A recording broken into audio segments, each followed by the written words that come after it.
Entonces, ya vimos qué es la homeostasis, ya vimos cómo se da el control de la homeostasis, o sea, cómo hay una alteración continua de la homeostasis. Siempre hay algo en nuestro cuerpo que quiere alterar la homeostasis, pero la integridad de todos los sistemas es lo que permite entonces que se mantenga ese balance o ese equilibrio entre el medio interno y el medio externo. Entonces, ¿cuáles son o cómo llamaríamos los sistemas que permiten que se mantenga regulado el medio interno? Esos conjuntos se conocen como sistemas de retroalimentación. Son sistemas que nos permiten regular el medio interno, ¿ok? O sea, que nos permiten mantener estable, en equilibrio, en armonía, en balance el medio interno. Y básicamente los sistemas son un ciclo de fenómenos por el cual una determinada condición corporal va entonces a producir un sistema de evaluación del medio interno, ¿ok? Y entonces vamos a ver que estos sistemas de retroalimentación son ciclos de fenómenos por el cual una determinada condición va entonces a producir un sistema de evaluación del medio, ¿ok? Y aquí vamos a ver que en algunos casos estos sistemas de retroalimentación van a mantener equilibrio en ciertas condiciones, que sería la variable supervisada, que es igual a la condición controlada. ¿Qué quiero decir yo esto? Vamos. Supongamos que las condiciones controladas, por ejemplo, que yo pongo aquí son la temperatura corporal, la presión arterial y la glicemia. Esto es una condición controlada, la temperatura, la presión y la glicemia son condiciones controladas. Significa entonces que estos sistemas de retroalimentación van a regular la temperatura, van a regular la presión, van a regular la glicemia, ¿ok? Y vamos a ver que las alteraciones de esa condición controlada, que sería una alteración en la temperatura, una alteración en la presión arterial y una alteración en la glicemia, se da entonces se da porque hay estímulos, ¿no? Esa alteración de la condición controlada es igual a un estímulo. ¿Ok? Entonces vamos a ver eso mejor. Aquí vemos entonces un sistema de retroalimentación y como bien lo preguntó Aura, entonces aquí vemos los componentes básicos de un sistema de retroalimentación. Tenemos los receptores, que son estos que están aquí en azul, tenemos el centro de control y tenemos los efectores. Entonces viene una alteración de la condición controlada que será un estímulo. Algunos estímulos alteran la homeostasis. ¿Por qué? Porque hay una condición controlada que es monitorizada o sea, tenemos el receptor. Tenemos el receptor. ¿Qué hace el receptor? El receptor va a recibir un estímulo. Por ejemplo, aquí.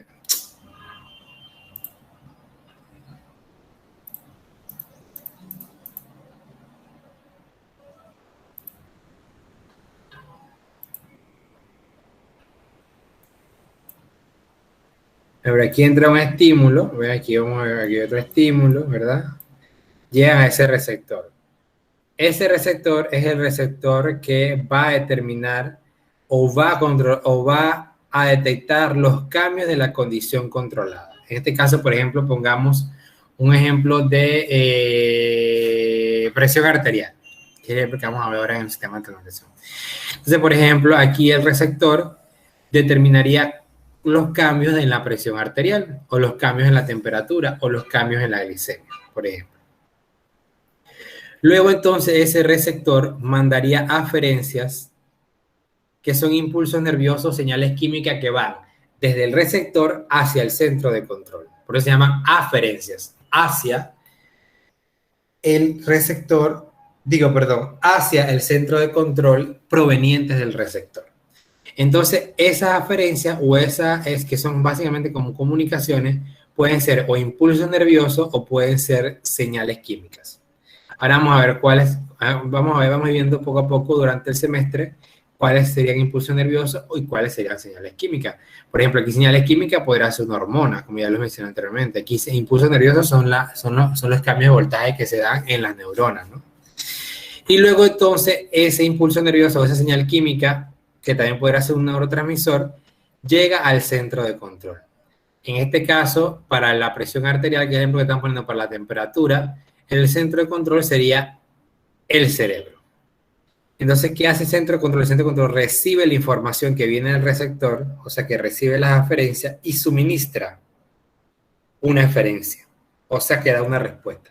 Viene la señal o viene el impulso nervioso y llega al centro de control. El centro de control lo integra y dice, oye, me están avisando que algo está pasando, voy a dar una respuesta.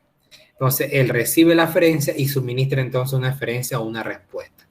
Que a su vez, esta eferencia también es un impulso nervioso o una sustancia química, porque ya vimos que son las formas de regulación, ¿no?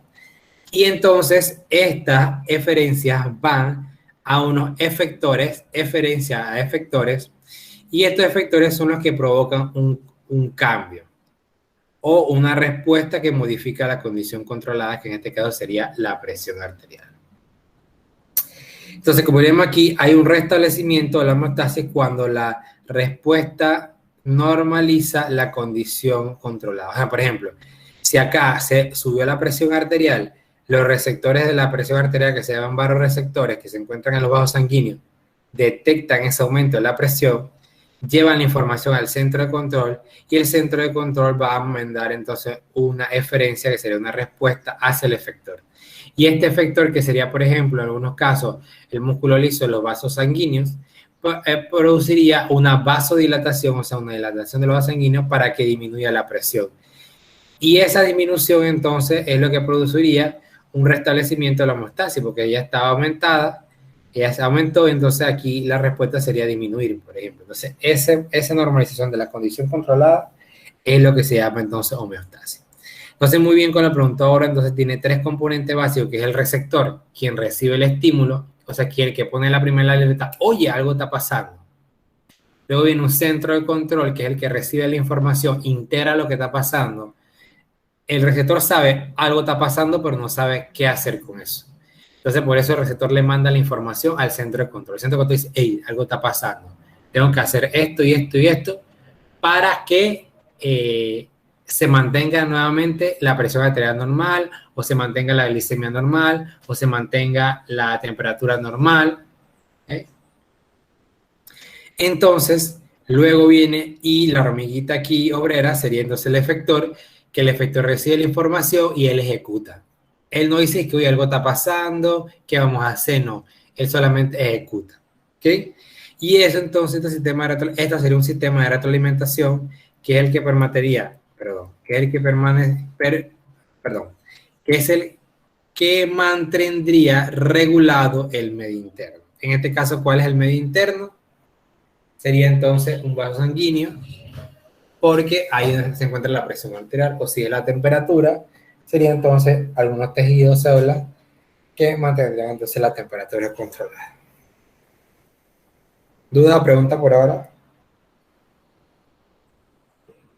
De mi parte no, profe.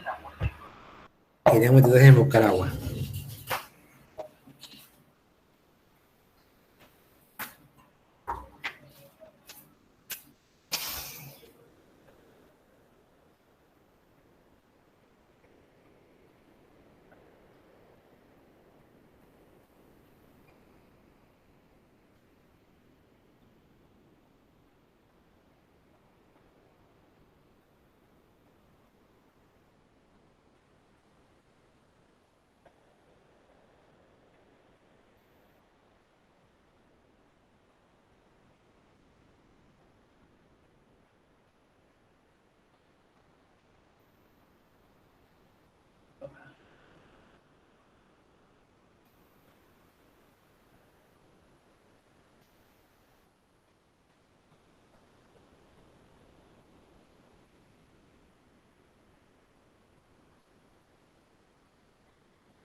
Ok, entonces hay dos tipos de sistemas de retroalimentación. Hay sistemas de retroalimentación negativo y hay sistemas de retroalimentación positivo. Entonces, por ejemplo, un sistema de retroalimentación negativo sería un sistema que produce una respuesta contraria a la condición, al estímulo. Por ejemplo, si el estímulo es aumentar la presión arterial, lo que haría entonces opuesto sería entonces disminuir la presión arterial. Eso sería un sistema de retroalimentación negativo. O sea que la condición controlada, si aumenta, es lo que hace es lo inverso. Disminuye la condición controlada. Y un sistema de retroalimentación positivo sería un sistema que, como él lo dice, pues es positivo, o sea que lo que haría es que aumentaría. Por ejemplo, si la condición controlada produce un aumento de la presión arterial, lo que haría entonces este sistema de retroalimentación positivo empeoraría el aumento de la presión arterial. Y ahora vamos a ver un ejemplo de un sistema de retroalimentación positivo. Entonces aquí vemos un ejemplo de un sistema de retroalimentación negativo. Entonces, como él lo dice aquí, si la respuesta revierte el estímulo, el sistema está operando por retroalimentación negativa. O sea, si el estímulo es aumentar la presión y yo lo que hago es lo contrario, la disminuyo, yo soy un sistema de retroalimentación negativo. Pero si yo soy un sistema de retroalimentación positivo, ¿qué sería? Yo lo que hago es que aumento el estímulo. O sea, que si el estímulo es aumentar la presión, yo la aumentaría más. Pasamos a ver aquí un sistema ya de retroalimentación negativo con sus componentes. Entonces viene aquí, hay un estímulo que altera la homeostasis porque aumenta la presión arterial, ¿verdad? La presión arterial será mi condición controlada. ¿Ok? Mi estímulo sería lo que altera mi condición controlada. Entonces, ¿quiénes son los receptores de la presión? Los receptores de la presión se llaman barroreceptores. Eso lo vamos a ver después cuando veamos cardiovascular. Y se encuentran en ciertos vasos sanguíneos. Entonces, estos barroreceptores, cuando hay aumento de la presión arterial, que es la presión que ejerce la sangre contra las paredes de los vasos sanguíneos, siente que hay un aumento de la presión dentro de la sangre que está pasando por él. Y entonces envía unas señales que se llaman aferencias. En este caso, que son las aferencias, ya le hemos dicho que son las señales que van hacia el centro de control. En el caso de los receptores, de los barroreceptores, perdón, lo hacen a través de impulsos nerviosos, no lo hacen a través de sustancias químicas, lo hacen a través de impulsos nerviosos. Entonces, ese impulso nervioso lo vamos a ver ya más adelante en el módulo del sistema nervioso. Vamos a ver cómo va a llegar esos estímulos al cerebro, pero ahora lo que quiero que sepan es que el impulso nervioso llega al cerebro. Luego, cuando llega al cerebro, este lo interpreta las aferencias, o sea, el impulso que ha recibido, y envía una señal. Esa señal se convierte en una eferencia. Y esa eferencia también va a ser un impulso nervioso, no va a ser una sustancia química. Y ese impulso nervioso llega a dos lugares, al corazón y a los vasos sanguíneos. En los vasos sanguíneos para producir vasodilatación, como les mencioné antes, para que la presión, ya no haya tanta presión, porque si uno aumenta, eso lo vamos a ver más que todo cuando hablemos cardiovascular, pero si uno aumenta el diámetro del vaso, el líquido que está dentro está menos presionado. Y en el corazón lo que hace es que disminuye la frecuencia cardíaca. Entonces aquí vemos, la disminución de la frecuencia cardíaca reduce la presión arterial. ¿Por qué? Porque lo que hace, entonces, te vamos a ver más adelante que la presión arterial tiene muchos componentes. Uno es la frecuencia cardíaca, otro es la vasodilatación, vasocontracción de los vasos sanguíneos. Entonces son varios elementos los que controlan la presión arterial. Entonces aquí hay dos órganos efectores que serían los vasos sanguíneos y el corazón.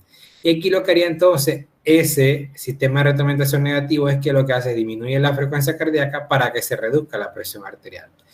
Y eso restablece la homeostasis cuando la respuesta normaliza la condición controlada. O sea, que lo que hace aquí es que esa disminución de la frecuencia cardíaca que reduce la presión arterial vuelve nuevamente que si la presión arterial esté normal, y eso sería entonces un sistema de retroalimentación negativo. ¿Vamos bien?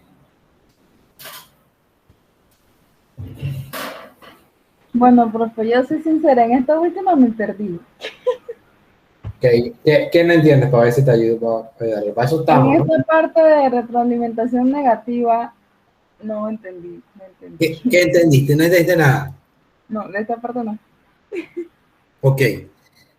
La retroalimentación negativa, ¿qué es lo que hace? Revierte el estímulo. Entonces, si a mí se me aumenta la presión, ¿qué va a pasar? Si yo soy un sistema de retroalimentación negativo, ¿qué hago? ¿Disminuyo o aumento la presión? Disminuyo. Exacto, vamos bien, está clarito. Entonces la pregunta sería, ¿cómo lo hace? Entonces aquí está la respuesta. ¿Cómo lo hace? Lo hace a través de un sistema de retroalimentación. ¿Quiénes son parte del sistema? Son los receptores, son el centro de control y los efectores. Entonces aquí yo te pongo un ejemplo de un sistema de retroalimentación negativa, cómo actúa, que en este caso los sistemas de retroalimentación lo vamos a ver durante todo el semestre. Entonces, por ejemplo, este sistema de retroalimentación negativo es el de la presión arterial. Vemos que aquí algo produjo que se aumente la presión arterial. Ese algo todavía no sabemos qué es un estímulo, pero ahorita no vamos a ponerle nombre, le pondremos nombre cuando estemos en cardiovascular. Eso produjo aumento de la presión arterial. La presión arterial es la presión que ejerce la sangre en los vasos sanguíneos. Entonces, ¿quiénes son los receptores? Los receptores deben encontrarse en los vasos sanguíneos y se llaman vasoreceptores. Esos vasoreceptores van a recibir un estímulo. ¿Qué estímulo? ¿Cuál estímulo? El estímulo de esos vasoreceptores es el aumento de la presión arterial. O sea que hay más presión de la sangre contra los vasos sanguíneos. ¿Verdad? Entonces ese vasoreceptor dice, oye, esto está aquí como más apretado, hay como más presión, yo me siento más golpeado por la sangre, algo está pasando. Bueno, voy a enviarle un mensaje al centro de control, que sería el cerebro, para que diga, para que integre qué es lo que está pasando y nos diga qué vamos a hacer. Entonces viene el vasoreceptor, produce un impulso nervioso, que en este caso esa sería la aferencia. Que bueno, yo le he dicho antes que había varias aferencias, ¿no? Un impulso nervioso o una sustancia química, o una señal química, que puede ser una hormona, un neurotransmisor, etc. Pero acá es un impulso nervioso. Y entonces ese impulso nervioso viaja, que eso lo vamos a ver más adelante, en ese nervioso, cómo llega al sistema, al cerebro, y el cerebro dice, hey, está la presión aumentada, vamos a hacer esto. Y envía entonces una respuesta o una orden para que se ejecute. Y esa respuesta, esa orden se llama eferencia, o sea que va hacia el exterior del centro de control. Y esa eferencia en este caso acá es un impulso nervioso. Entonces, ese impulso nervioso, que es la respuesta, llega al efector, que es el que ejecuta, y en este caso los efectores son los vasos sanguíneos y el corazón. En el caso del corazón, ya les dije que disminuye la frecuencia cardíaca. Es que se me movió la pantalla. Que disminuye la frecuencia cardíaca. Y por ende, al disminuir la frecuencia cardíaca, reduce la presión. Entonces, ¿cuál fue la respuesta? La respuesta fue que en un órgano efector hace un cambio para que disminuya la presión. Entonces, es un sistema de retroalimentación negativo. ¿Ahora sí se entendió? Sí, profe. Ok. Entonces, un sistema de retroalimentación positivo es lo opuesto. Si la respuesta aumenta o intensifica el estímulo, el sistema está operando en retroalimentación positiva. O sea, si lo que hace es que mi respuesta en el sistema de retroalimentación lo que hace es que aumenta más la presión arterial o intensifica más la respuesta al estímulo, entonces eso es un sistema de retroalimentación positivo. O sea, él está aportando positivamente lo que está sucediendo en esa condición controlada. Entonces, aquí vamos a ver que una de las características o uno de los principales sistemas de retroalimentación positiva es lo que ocurre en la labor de parto, ¿verdad? ¿Qué tiene que pasar? Para que un bebé nazca, tienen que darse dos cosas. Uno, que se llama las contracciones uterinas, que son las contracciones que se dan en los músculos del útero. Y dos, tiene que abrirse el cuello uterino, que es obviamente lo que nosotros llamamos como cervix. Entonces, eso tiene que abrirse para que la cabeza del bebé salga por ahí, mejor dicho, todo el bebé salga por ahí y pase por el canal vaginal y sea entonces expulsado. ¿Ok? Y se dé el parto. Entonces, aquí en este caso, por ejemplo, miren, aquí el estímulo, ¿cuál sería? La contracción de la pared uterina empuja la cabeza o el cuerpo del bebé hacia el cuello uterino. Entonces, aquí, ¿cuál sería el estímulo? El estímulo sería la contracción del útero. ¿Qué hace que cuando la cabeza empuja el cuello uterino? Lo que hace es que ese cuello uterino se dilate o se abra. y comienza entonces a pasar la cabeza por ahí. Entonces, las células nerviosas que están en el cuello uterino serían los receptores. Dice la célula nerviosa que está en el cuello uterino, oye, el cuello uterino se está dilatando. Por aquí quiere salir alguien. Entonces, esas células nerviosas del cuello uterino son sensibles a esa distensión, por lo cual entonces producen una señal, una eferencia. El receptor dice, hey, necesitamos ayuda, algo quiere salir por aquí. Vamos a decir, no, perdón. El receptor dice, hey, algo está pasando aquí, voy a mandar la información al centro de control. ¿Cómo lo hace? A través de una aferencia. ¿Y cuál en este caso, cuál sería la aferencia? Un impulso nervioso. Luego entonces viene el centro de control, recibe la aferencia y libera una respuesta y dice, oye, mi cuello uterino se está dilatando. ¿Yo qué necesito para que salga Benito? Que ese cuello uterino se dilate más o se extienda más. Entonces yo lo que hago es que envío una aferencia, en este caso la aferencia, ¿quién es? La oxitocina. Que en este caso no sería un impulso nervioso, sería una hormona. La oxitocina es una hormona que lo vamos a ver en el sistema endocrino. Y en este caso ya no sería un impulso nervioso la señal de respuesta, sería una señal química. En este caso una hormona. Esa hormona llega entonces a los efectores. ¿Y quiénes son los efectores? Son los músculos de la pared del útero. ¿Por qué? Porque yo les he dicho que la contracción del útero es lo que hace entonces que se vaya dilatando el cuello del útero. Entonces aquí el estímulo va hacia esa pared del útero para que se contraigan y se produzca más dilatación del cuello uterino. Eso produce entonces que el cuerpo del bebé se distienda más el cuello del útero, y vamos a ver que la interrupción del ciclo se da cuando ya se pierde el estímulo, que es el nacimiento del bebé. O sea, el nacimiento del bebé reduce la distensión del cuello uterino, lo que rompe el ciclo de retroalimentación. Entonces, ¿qué pasó en este sistema? Este sistema, ¿cuál era la condición controlada? La dilatación del cuello uterino. ¿Qué pasó qué lo que el primer estímulo que hizo? Comenzó a dilatar el cuello uterino. ¿Qué hizo entonces el sistema de regeneración? Aumentó la dilatación del cuello uterino para que saliera el bebé. Entonces, es un sistema de retroalimentación positivo, porque lo que hace es que aumenta o intensifica la dilatación del cuello uterino. Entonces, por ejemplo, mira aquí dice, retroalimentación positiva, la mayor distensión del cuello uterino aumenta la liberación de oxitocina, que provoca más distensión del cuello uterino. O sea, lo que hace es que la respuesta, que era la oxitocina, ayuda a que se dé mayor dilatación del cuello uterino. Por eso es un sistema de retroalimentación positivo. ¿Se entendió?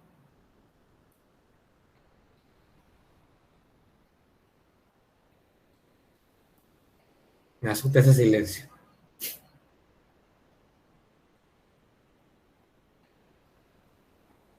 De mi parte sí, profe. Ok, creo que alguien hace la manita nueva, ¿no?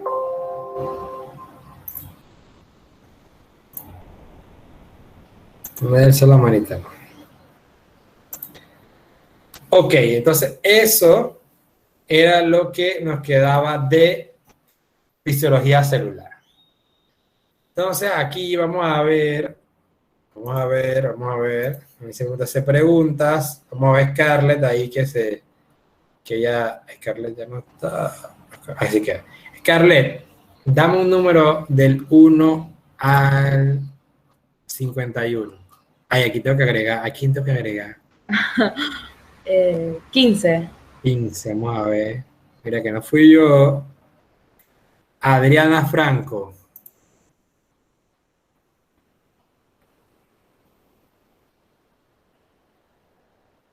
Dígame, profesor. Hola Adriana, mira. Ya hemos terminado nuestro primer módulo del semestre. Estaba cortito ese módulo, ese es el más cortito de todos. O sea, a mí me gustaría que tú me dijeras dos cosas importantes que tú has aprendido en este módulo. Mira, está facilita. Dos cosas que tú has aprendido en este módulo.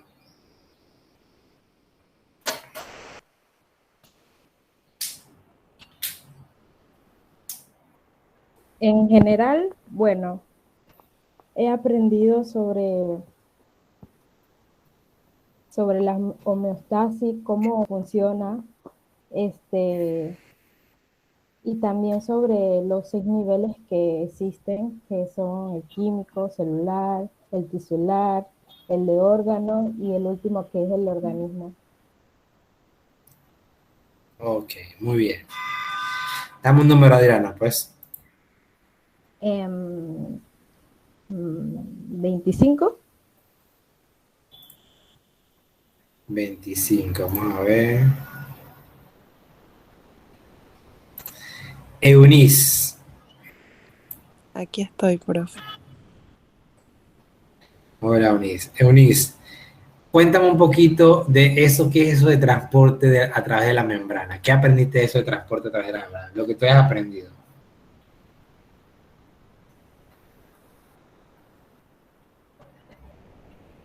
Bueno, de los diferentes canales, Ujú. cuando se abren,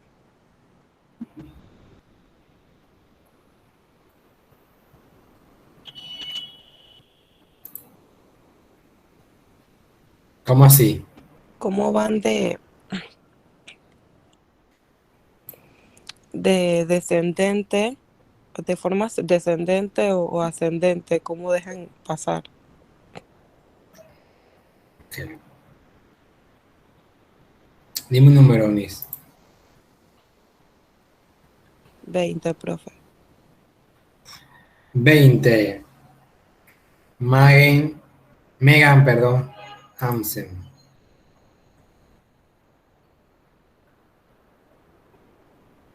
No está Megan. Dame otro número, Eunice.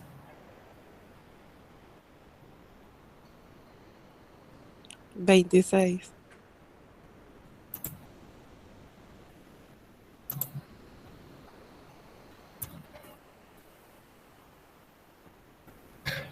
Ajá, 26 es Lucía Lescano. Aquí está el profe. Lucía, una consulta, ¿qué es eso de ascendente y descendente que dijo Eunice?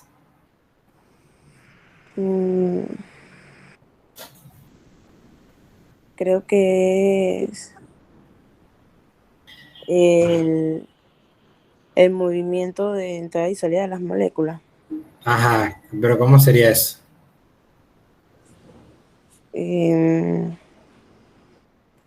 No sé, a través de los transportes, transporte pasivo y activo. Ujú.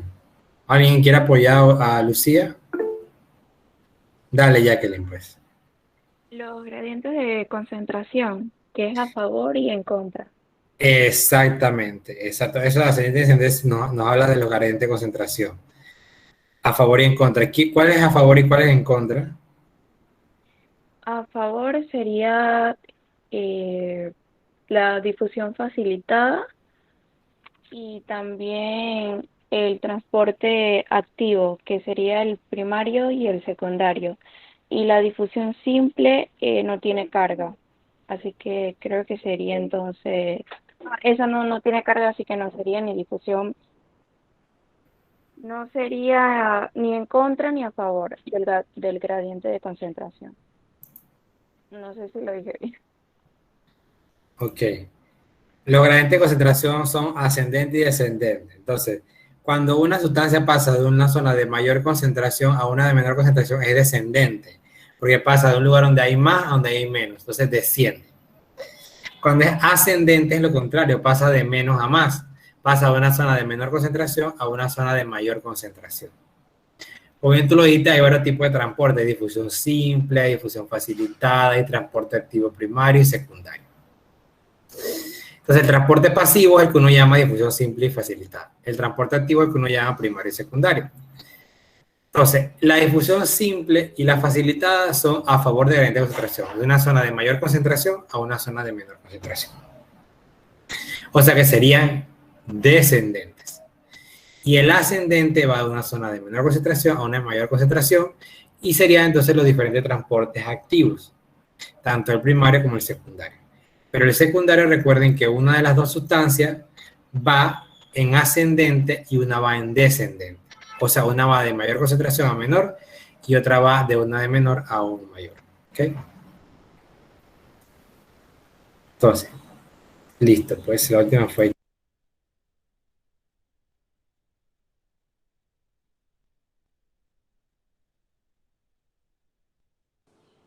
Apagó el micrófono, profe. Ah, perdón. Entonces, sí, entonces vamos a ir. Entonces, espérense, vamos a mostrarles algo que me quiero mostrarles. Terminado este módulo, yo le dejé aquí en el Classroom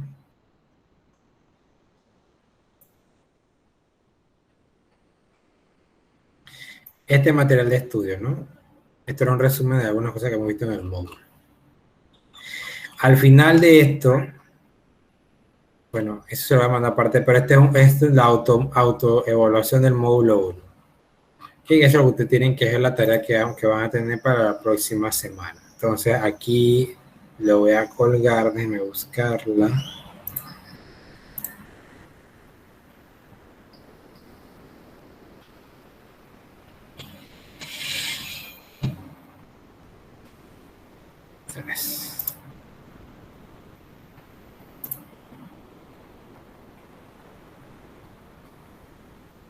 Aquí, autoevaluación.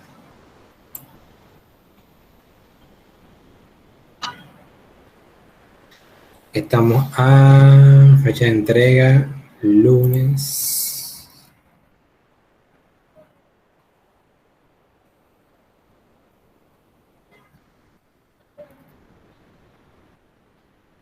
Lunes que sería viernes 20, 21, 22, 23.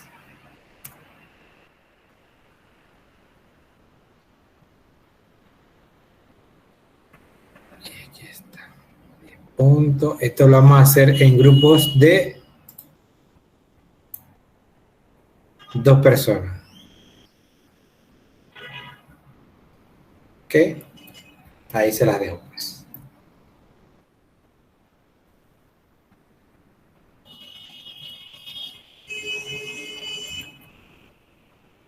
Okay.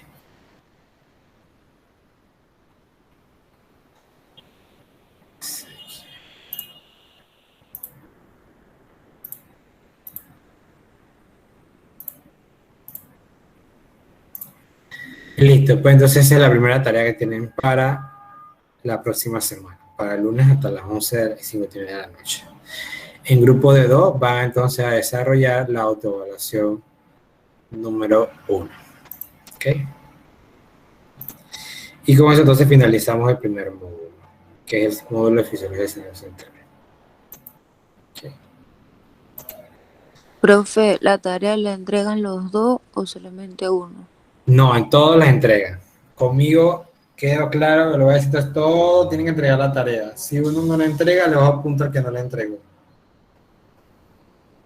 Gracias. Gracias a ti por la pregunta. Ok, entonces, para el lunes también, como tienen que hacer la autoevaluación y para hacer la autoevaluación deben estudiar y leer, por ende hay quiz de fisiología celular, porque ya terminamos un módulo. Entonces, ese mismo día vamos a tener un quiz de fisiología celular. Okay. Y con eso terminamos entonces este módulo. Vamos a buscar entonces mi clase de fisiología del sistema nervioso.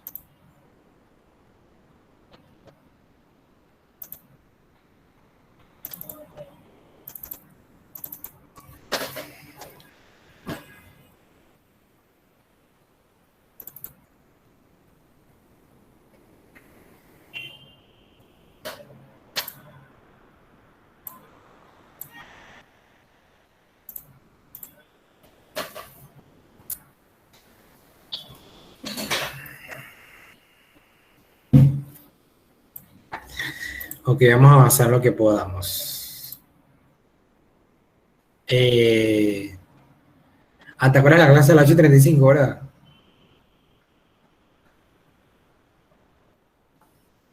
Sí, profe, hasta las 8:45. Ok. Entonces, vamos a ver la fisiología, vamos a entrar en el segundo módulo o al segundo tema de este semestre, que es la fisiología del sistema nervioso. que dicho sea de paso, es el sistema un poco más complejo, no complicado porque nada es complicado, es un poco más complejo, o sea, porque lo cual necesito que presten mucha atención y si no entienden algo, me preguntan, me paran, porque necesitamos, si hay que repasarlo 2 o 3 veces, lo repasamos 2 o 3 veces. Aquí vamos por esto rápido, que esas son las buenas preguntas del quiz que viene para el miércoles, para el lunes. Entonces, aquí ustedes van a ver que varias cosas se solapan, ¿no? Ya hemos revisado anteriormente canales, luego hemos visto algo de transporte y esa cosa.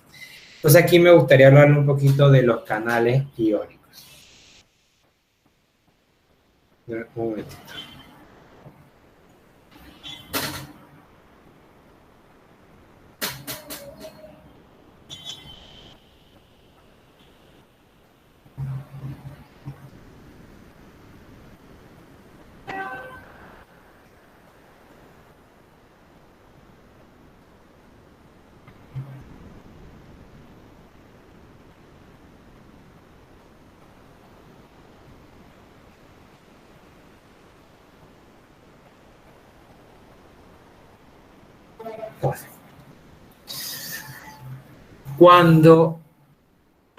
Cuando los canales iónicos están abiertos, ellos permiten el paso de iones específicos a través de la membrana. Por ejemplo, aquí tenemos un canal, ¿ven? ¿Y cómo permite entonces el paso de este ion que está aquí, que es el calcio? O por ejemplo acá, ven, aquí tenemos un canal y cómo permite entonces el paso a través de la membrana de potasio. O bien como vemos acá, que tenemos entonces un ion que permite entonces el paso de esta sustancia que está aquí, de un canal. O por ejemplo este canal que permite entonces el paso de potasio. Entonces, este paso de iones a través de la célula se da, a través de la membrana celular, se da gracias a estos canales iónicos. Pero para que se dé el paso de estos iones debe haber un gradiente electroquímico, que sería una diferencia en la concentración de sustancias químicas sumada a una diferencia de cargas eléctricas. Por eso sería un gradiente electroquímico.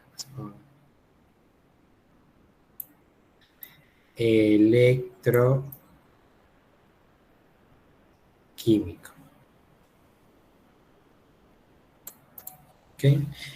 Electro viene de las diferencias de cargas entre el exterior e interior de la célula, y químico de las diferencias de concentración que hay entre el exterior y el interior de la célula. Entonces, en resumidas cuentas, para que un ion pase del lado de la membrana al otro, debe haber un gradiente electroquímico, o sea, una diferencia en concentraciones de esta sustancia química, sumado a una diferencia de cargas eléctricas. Entonces, siempre recordando que los iones se mueven de zonas de mayor concentración a zonas de menor concentración. Y ese sería entonces el componente químico. Y además, por ejemplo, los cationes, que son los cargados positivos,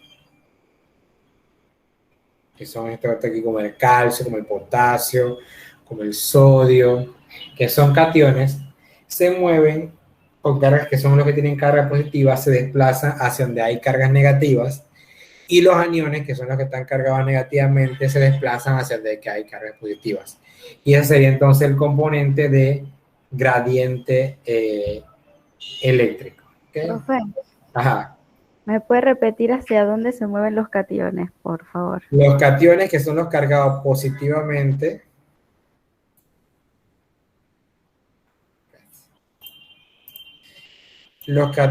con C cargado positivamente, se mueven hacia donde hay cargas negativas. O sea, yo voy hacia acá. El anión, que es el que está cargado negativamente, se mueve hacia donde hay cargas positivas. O hacia donde hay el lado de la membrana que está positivo. ¿Ok? Entonces, ese es el componente eléctrico del gradiente. Entonces, a medida que los iones se mueven de un lado y otro de la membrana, lo que hacen es que crean una corriente eléctrica que puede cambiar el potencial de membrana. El potencial de membrana, vamos a verlo más adelante, pero es cómo está cargada la membrana. El interior de la membrana con respecto al exterior de la membrana. Y estoy hablando de la membrana celular, que es esto que está aquí. Desde aquí. Entonces, para que los iones se abran y se cierran, debe haber compuertas, que eso es lo que vamos a ver más adelante también. Por ejemplo, aquí hay unas compuertas. Para que los iones se abran y se cierren, debe haber unas compuertas.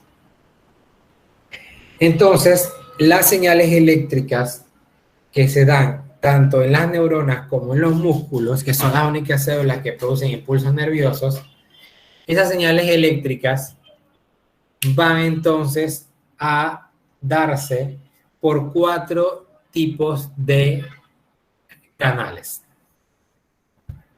que son los canales pasivos, los canales ligando dependiente, los canales activos mecánicamente y los canales dependientes de voltaje. ¿Okay? Serían entonces los 4 tipos de canales que van a permitir que dentro de una célula, poniéndole ya el apellido a esa célula, a una neurona o a una célula muscular, se dé un cambio de energía o se dé un cambio de cargas eléctricas.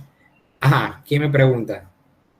Maybe, pero ¿me podía repetir los 4 canales, por favor? No. Los canales de potasio, perdón, los canales pasivos, los canales dependientes de ligando, los canales accionados o activados mecánicamente y los canales dependientes de voltaje. Esos son los 4 tipos de canales que van a permitir que se den señales eléctricas en las neuronas y en las células musculares. ¿Okay? Entonces, por ejemplo, aquí vemos que en la membrana celular permite la comunicación de un ion con el interior y el exterior a través de estos canales. Entonces vemos que el líquido extracelular es el exterior de la célula, el citosol es el interior de la célula y esta entonces es la membrana. ¿Okay? Entonces los canales lo que hacen es permiten la salida o la entrada de iones. Entonces tenemos primero los canales pasivos. Ellos se alteran al azar entre si están abiertos o están cerrados. Entonces habitualmente las membranas plasmáticas o la membrana celular tiene muchos canales de potasio, que son estos que vemos aquí azules, ¿no? Que los que tiene de canales del ion sodio. O sea, hay mucho más canales de potasio en la membrana que canales de sodio. Y los canales pasivos del potasio son más permeables que los canales pasivos del ion sodio. ¿Qué significa? Que la membrana celular es más permeable para el sodio que para el potasio. O sea, ¿qué quiere decir en otros términos? Que es más fácil que por la membrana pase sodio, que pase más fácilmente por la membrana potasio que sodio. ¿Ok? Entonces los canales pasivos se encuentran en casi todas las células y principalmente también lo vamos a encontrar en las dendritas, en los cuerpos celulares y en los axones, que es lo que me interesa y por lo cual yo estoy hablando de esto aquí en el inicio del sistema nervioso. Luego tenemos entonces los canales ligando dependientes. O sea, los canales pasivos son canales que permiten perennemente se abren y se cierran de vez en cuando para que pase por ahí sustancias. ¿Qué sustancias? Los iones. ¿Qué iones? Principalmente el potasio, que es el ion más permeable a través de la membrana, porque tiene mayor cantidad de canales que los canales que hay de sodio. Ahora vamos a ver por qué hablo específicamente del sodio y del potasio. Y la otra que les quería decir, se me fue la idea. Lo otro que les quería decir es que son altamente permeables el potasio, por ende que el potasio pasa más fácilmente. Entonces quiere decir que yo normalmente, ahora que estoy hablando con ustedes, mi célula está fácilmente pasando potasio hacia dónde, pero va a través de la membrana. ¿Qué es lo que va a pasar? Sodio. ¿Okay? Entonces los canales pasivos ellos no necesitan nadie que los estimule, nadie que los abra, nadie que los cierre, porque ellos están entreabiertos y cerrados siempre y permiten el paso de iones. Entonces vienen los canales ligando dependientes. Los canales ligando dependientes también se abren y cierran pero para que se dé esto debe haber un estímulo. ¿Y quién es el estímulo? Este amarillo que vemos aquí, los ligandos. Los ligandos se pegan a los sitios de unión y eso hace que se abra el canal. Por ejemplo, aquí tenemos un canal que podría ser un canal que se encuentra, que lo vamos a ver más adelante, finalizando el módulo, que serían los canales de acetilcolina, perdón. Los canales de potasio y sodio que se estimulan por la acetilcolina, que son los canales que vamos a encontrar en la placa neuromuscular.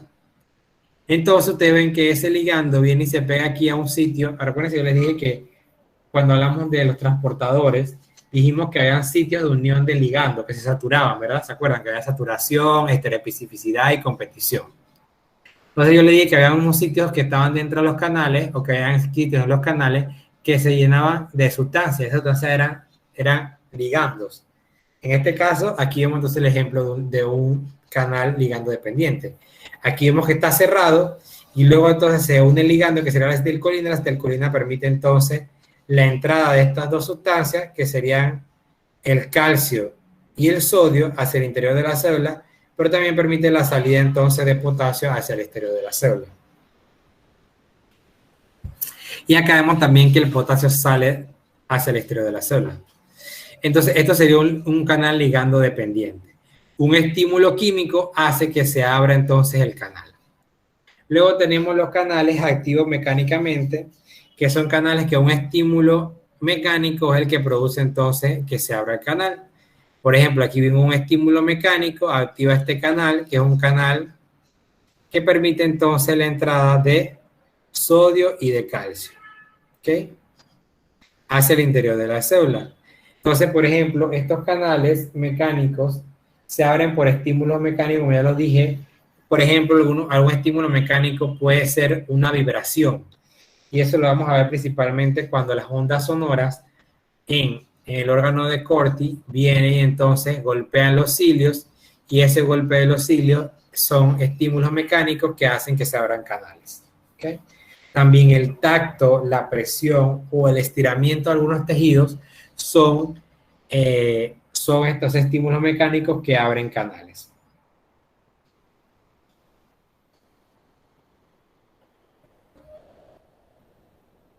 Luego entonces tenemos los últimos canales, que son los canales dependientes de voltaje, que se abren cuando hay un cambio de potencial de membrana, o sea, cuando hay un cambio en el voltaje de la membrana. Por ejemplo, aquí vemos, la membrana está cargada a menos 70 milivoltios, hay un cambio de voltaje, o sea, un cambio en el potencial a menos 50, y eso permite entonces la abertura del canal. Y estos canales participan en la generación y en la conducción de los potenciales de acción en los axones de todos los tipos de neuronas. Entonces eso lo vamos a ver ahora más adelante. Profe, disculpe. ¿Me puede volver a repetir lo que son los dependientes de voltaje? Que no los entendí muy bien. Ajá. Los dependientes de voltaje, como lo dice el nombre, tiene que haber un cambio de voltaje, ¿verdad? O sea, un cambio de la energía eléctrica que hay dentro de la célula. Como premisa, la célula está cargada negativamente siempre en su interior. O sea, la célula es más negativa en el interior que en el exterior. Entonces significa que un cambio de voltaje sería que la célula se pase de un voltaje menos negativo, de un voltaje muy negativo a un voltaje menos negativo. Eso se llama un cambio de potencial. Eso lo vamos a ver ahorita más adelante para que lo entiendan mejor. Pero ese cambio de potencial es lo que produce un cambio de voltaje, y ese cambio de voltaje va a permitir la apertura de canales en la célula. Y esa apertura de canales en la célula, entonces son canales de tipo voltaje dependiente. Entonces, en resumen, quiero que se lleven que hay canales pasivos que no necesitan el estímulo de nadie para abrirse y cerrarse. Tenemos canales ligando dependientes que necesitan un estímulo, un ligando, en este caso una sustancia química, puede ser una hormona, un neurotransmisor, y ese hormona neurotransmisor hace que el canal abra o cierre. Luego tenemos canales mecánicos activamente o activados mecánicamente, que debe haber un estímulo mecánico, en este caso una onda sonora, una presión, un tacto, un estiramiento, sería el estímulo y hace que se abra el canal o no. Y luego el cuarto canal, que son los canales voltaje dependientes, que estos canales de voltaje dependientes necesitan un cambio de voltaje en la célula para que se abra o se cierre el canal. ¿Se entendió? O sea, yo le quiero decir que hay 4 tipos de canales y cada uno se estimula por algo diferente. Los ligandos dependientes por un ligando, que sería una hormona o un neurotransmisor.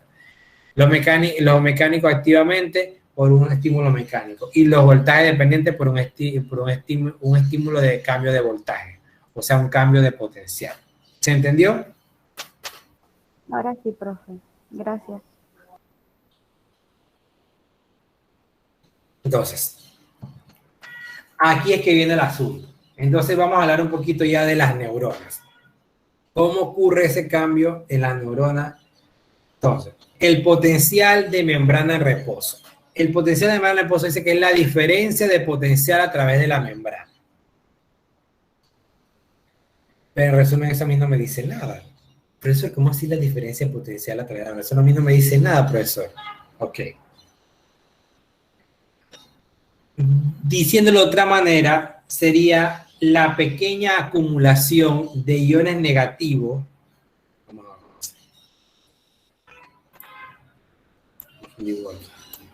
Está la membrana, ¿verdad?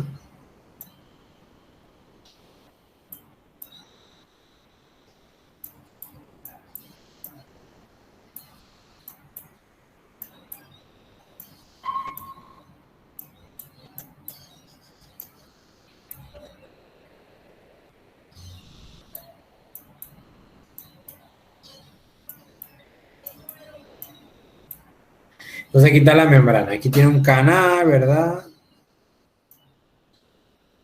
Listo. Entonces, el potencial de membrana de reposo es la consecuencia que se da por la diferencia de potencial a través de la membrana. ¿Qué quiere decir eso? La diferencia de cargas. Aquí cuando yo hablo de potencial, yo hablo de carga. Entonces, por ejemplo, aquí vamos a ver que entre el exterior, que es este que está acá, y el interior de la célula hay diferencias de cargas. Por ejemplo, la célula, el interior está cargada negativamente. Carga negativa. Esto no me está sirviendo, ¿qué pasa?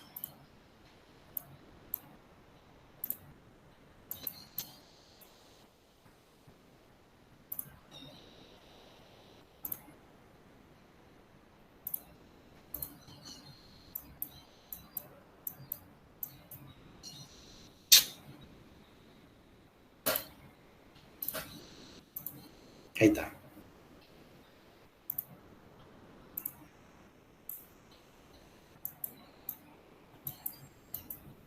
Ok. Entonces, ese potencial de membrana de reposo significa que hay una diferencia de potencial, o sea, una diferencia de carga a través de la membrana. En este caso, hay una pequeña acumulación de iones negativos en el citosol a lo largo de la superficie interna de la membrana y hay una acumulación de semejante de iones positivos en el líquido extracelular a lo largo de la superficie externa de la membrana celular. Entonces, esta separación de cargas eléctricas es lo que me va a producir entonces una energía potencial que se llamaría entonces potencial. O sea, digo, una energía potencial que es esta diferencia potencial a la que yo me refiero. Entonces, ese potencial de membrana de reposo es la diferencia de carga que hay a través de la membrana. En este sentido, siendo la acumulación de iones negativos en la membrana celular del lado del citosol, en la superficie interna, y siendo una carga positiva en el exterior de la membrana celular, cerca entonces de la superficie externa de esta membrana. Entonces, ese potencial de membrana es la acumulación de iones que hay entre un lado y el otro lado. Por ejemplo, acá podríamos decir que hay más cationes, o sea que hay más iones positivos en el exterior de la célula. Y aquí podemos decir que hay más iones negativos en el interior de la célula porque la célula está cargada negativamente. Entonces, esa diferencia que hay entre el exterior y el interior en cargas se conoce como energía potencial. Y eso es el potencial de membrana en reposo.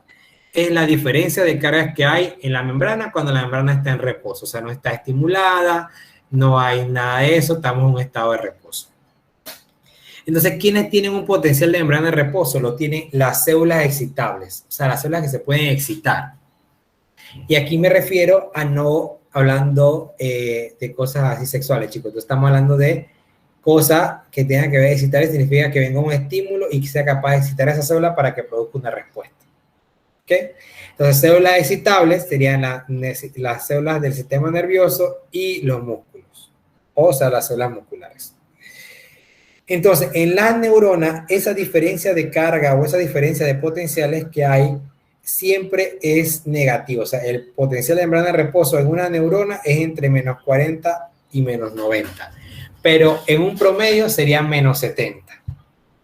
Y cuando yo digo que hay un potencial de membrana, yo estoy diciendo que la membrana está polarizada. O sea, que hay una diferencia entre las cargas que hay en el exterior con el interior. Está polarizada.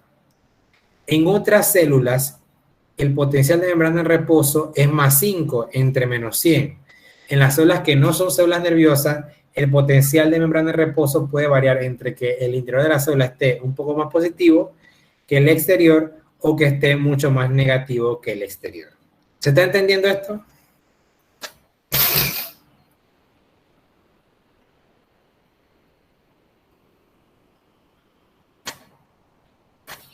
¿Sí o no?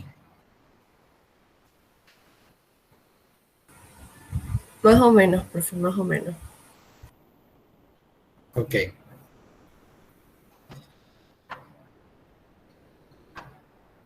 Entonces, ¿a qué se debe ese potencial de membrana de reposo o esa diferencia de cargas que hay a través de la membrana?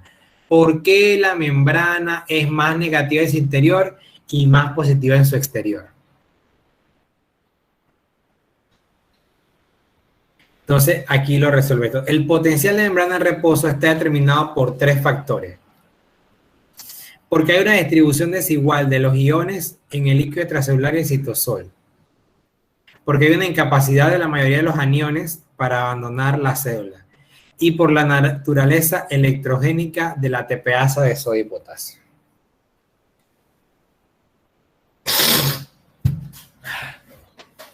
Me está dando alergia.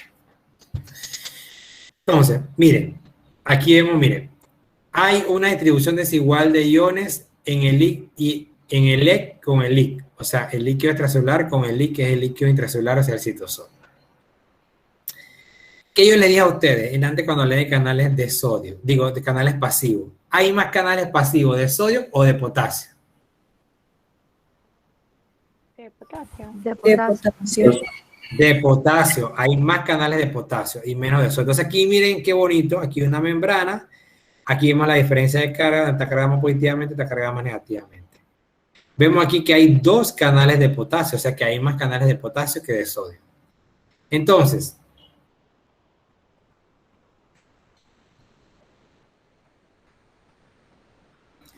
el potasio tiene una alta permeabilidad. Yo le dije, no, es fácilmente que el potasio pasa a través de la membrana, independientemente si hay un gradiente electroquímico.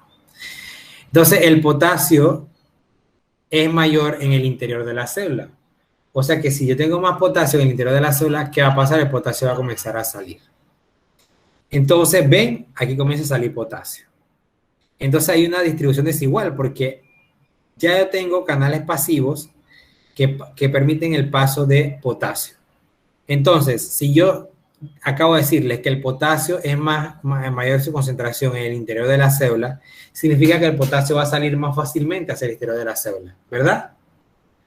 Entonces, en cambio, yo tengo menos, y por ahí mismo hay una alta permeabilidad del potasio, o sea que el potasio puede pasar fácilmente a través de la célula.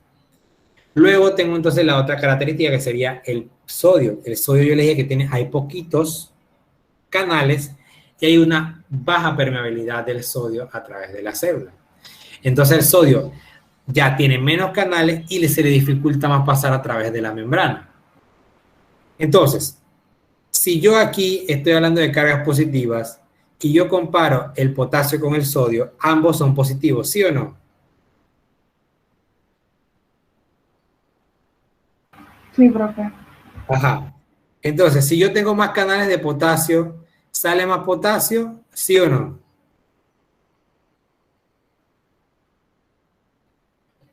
Sí. Ajá. Si yo tengo menos canales de sodio, a la célula entra menos sodio o igual sodio. Perdón, voy de nuevo. Si yo tengo menos canales de potasio, de sodio, ¿entra menos sodio a la célula, sí o no? Sí. Sí, entra menos. Entonces, miren aquí. Miren. Vemos entonces que salen 2 iones con carga positiva y solamente entra un ion con carga positiva. Entonces significa que por eso hay una diferencia desigual de los iones, porque más fácilmente sale potasio, al salir más fácilmente potasio, sale más fácilmente cargas positivas de lo que puede entrar carga positiva a la célula. ¿Entendieron? Entonces, esa distribución desigual se da porque los canales de potasio son más, o sea que sale más fácil potasio, o sea que sale más fácilmente cargas positivas. Pero como hay menos sodio y el sodio es mayor en el exterior de la célula, el sodio entonces va a entrar a la célula. Pero como hay menos canales de sodio y el sodio tiene baja permeabilidad, o sea, más dificultad pasar, entra menos sodio y el sodio no puede contrarrestar la pérdida de carga positiva que está causando el potasio. Entonces, por ende, sale mucho más potasio que lo que entra de sodio. Entonces, el sodio nunca va a poder tener la capacidad de poder neutralizar todas las cargas positivas que se pierden por el potasio. ¿Se entendió? ¿Se está entendiendo? Sí, profe. Entonces, pero si todos estos son canales pasivos, puede suceder que en un momento del sodio vaya pasando y en algún momento comience entonces a darse una igualdad de cargas, o sea que ambos lados de la membrana estén cargados casi igualmente.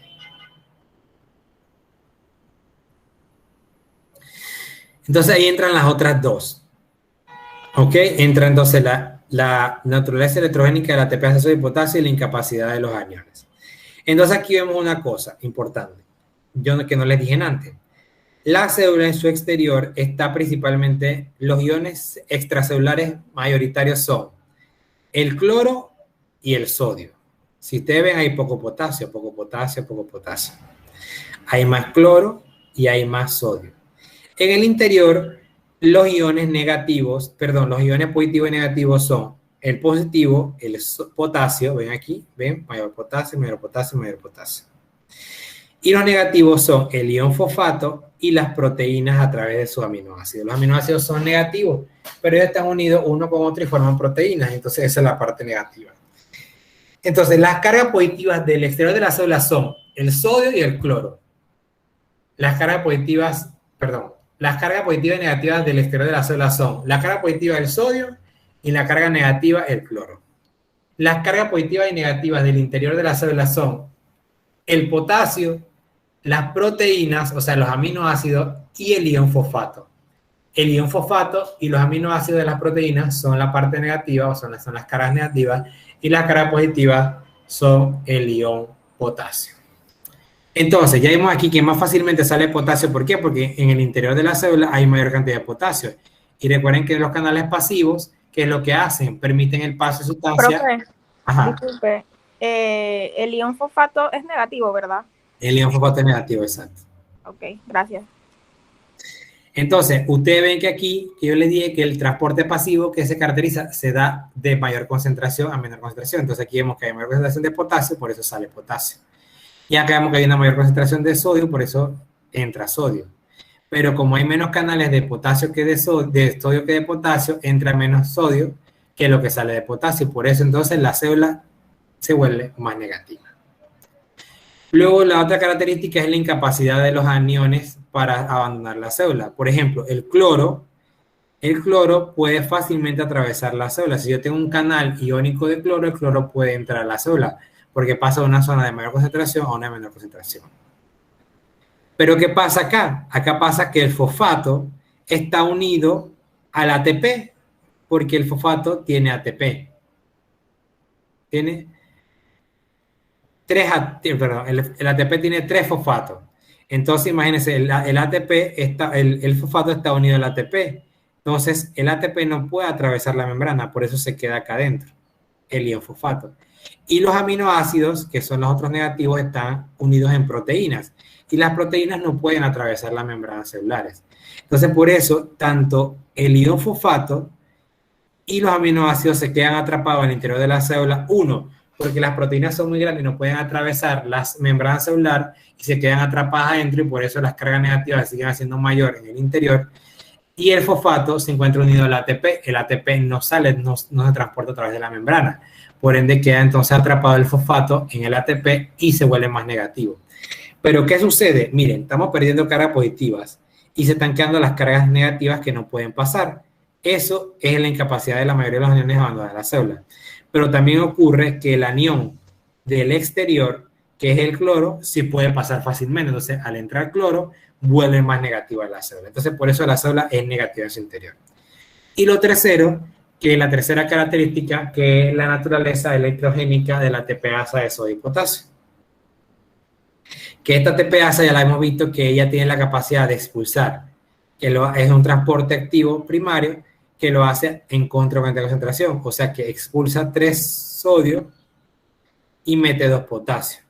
Entonces sale mayor cantidad de cargas positivas, entran 3 cargas positivas y entran solamente 2 cargas positivas porque entran solamente 2 potasios y salen 3 sodios. Entonces ven como aquí esta, ya hasta que a través del transporte pasivo había entrado poquito sodio, saca 3 sodios, o sea que vuelve más negativo el interior y mete solamente 2 potasios. Pero el potasio, como es mayor acá adentro, sale por aquí mismo y entonces es un ciclo vicioso y por eso es que el interior de las células se mantiene más negativo. ¿Se está entendiendo? Por mi parte sí, profe. Ok. Sí, profe. Entonces, el potencial de membrana en resumen es la diferencia de cargas que hay entre el exterior y el interior. ¿En qué sentido? En que el potencial de membrana es negativo porque hay unas diferencias de carga. El interior de la célula está cargado más negativamente que el exterior. ¿Okay? Luego viene entonces otro término que es el potencial graduado. El potencial graduado, déjame ver qué hora es. Bueno, con esto vamos terminando. El potencial graduado es la desviación que hay del potencial de membrana en reposo. Ya les dije que el potencial de una membrana en reposo, en este caso las neuronas, que es el que estamos viendo aquí, es negativo. El potencial de membrana en reposo de una neurona es menos 70. Pero puede haber una pequeña desviación de potencial, o sea, ¿esto qué quiere decir? Que la neurona se puede volver un poco menos negativa o un poco más negativa. Significa que si se vuelve más negativa, pasa de menos 70 a menos 75, menos 80, menos 90.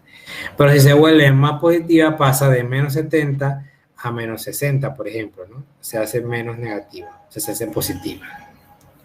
Entonces, ese potencial graduado puede ser hiperpolarizante o despolarizante. Yo le dije que todo esto de la energía potencial o de la diferencia de carga, se dice que la membrana está polarizada, ¿verdad? Acá está. Potencial de membrana es igual a una membrana polarizada. Entonces, si yo la hiperpolarizo, significa que la hago más negativa. Y si la despolarizo, la hago menos negativa. ¿Qué quiero decir con eso? Que si la hiperpolarizo, yo paso de menos 70 a menos 80, a menos 90, a menos 100. Pero si la despolarizo, paso entonces de menos 70 a menos 60, a menos 45, a menos 55, por ejemplo. Entonces, un potencial graduado puede hacer que haya una desviación momentánea del potencial de membrana en reposo. O sea, que ese potencial, en vez de ser menos 70, momentáneamente sea menos 60. O momentáneamente sea menos 80. Entonces, aquí la pregunta sería para ver si entendieron. Si mi potencial de membrana pasa de menos 70 a menos 85, ¿estoy hiperpolarizante o estoy despolarizante? ¿Quién me dice? Hiperpolarizante, o sea, la hago más negativa. Hiperpolarizo, o sea que empeoro, por decirlo así, el potencial de membrana. Pero si yo hago entonces despolarizante, significa que yo pasé, que soy menos negativo o más negativo. Menos negativo. Entonces ahora mi pregunta sería, ¿la hiperpolarización es un sistema de retroalimentación negativo o positivo? Negativo. Voy de nuevo. Si yo tengo un estímulo que me hiperpolariza la neurona, ¿este es un sistema de retroalimentación negativo o positivo? Positivo. Positivo, exactamente. Y si el estímulo, y si la respuesta hacia el estímulo es despolarizar, entonces es un sistema de retroalimentación Negativo. exactamente. Entonces, ese estímulo lo que hace es que abre y cierra canales, y esa apertura o cierre momentáneamente canales es lo que hace que haya diferencias a través de la membrana. Entonces esto vamos a dejarlo porque estoy bien complicado y esto no me da el tiempo que me queda, que son 10 minutos para explicar. Así que hasta aquí lo vamos a dejar.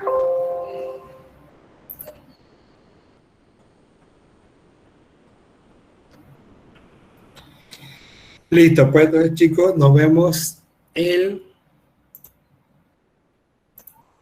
lunes. ¿Ok? Nos vemos el lunes. Acuérdense que hay quiz, acuérdense que la noche hay que entrega tareas. Así que manos a la obra y a estudiar, que estoy viendo que algunos no han estudiado. ¿Ok? Vayan estudiando, no es que ese material se les acumule. Así que bueno, nos vemos chicos, pues. Listo, profe. Chao, profe. Chao, profe.